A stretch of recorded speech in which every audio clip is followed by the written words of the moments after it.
Hi guys, good morning. It's been a while. Matagal din akong hindi nakapag-vlog pero this time balik tayo uli. Ah, Kahapon, October 13, 2023, Saturday, meron kaming tinatawag na pilgrimage kasama aking buong pamilya at saka mga parokya. Tinatawag nilang Lakmisal 2023 ng parokya ng mag-anak dito sa Violeta Village, Santa Cruz, Iginto, Bulacan. Ang ginawa namin ay paglalakbay, pagninilay at pagdarasal. Bibisitahin namin ang parokya sa pangunguna ni Father Vince at ang dalawang pare pa. Umabot na mga more or less 350 katao ang parokya ng Holy Family dito sa Violeta Village sa Bulacan. Bali 7 buses kami lahat. Bibisitahin namin ang iba-ibang parokya sa iba-ibang lugar. Sa unang parokya na aming pupuntahan ay bali 5 parokya ang aming pupuntahan. Unang parokya ay ang National Shrine of Padre Pio, Santo Tomas, Batangas. Pangalawa, San Guillermo Parish, Talisay, Batangas. Pangatlo, Inanalaging Saklolo Parish sa Tagaytay City. Pang-apat, Nuestra Señora de Candelaria, Silang Cavite. At ang panghuli, Divine Mercy Parish, Silang Cavite. Ipapakita ko, meron short na clips. Ang ipapakita ko o video sa inyo ang bawat parokya na aming bibisitahin. Mag-aalay po kami ng lahat ng misa, panalangin at Station of the Cross. Sama-sama ang lahat po kami umalis ng 4 ng umaga. Nakabalik kami ng mag-11 na ng gabi.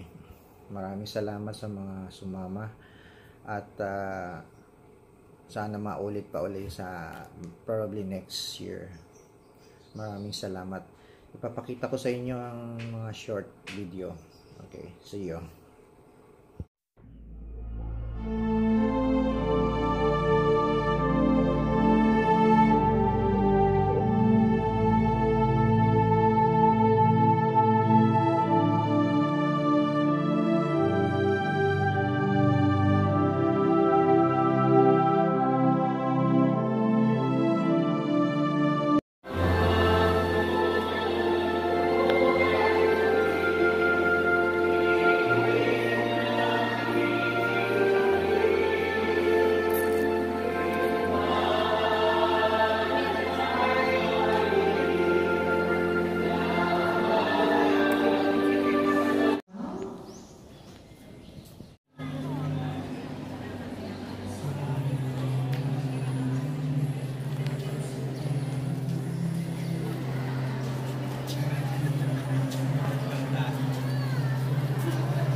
lamig dito sa Tagaytay.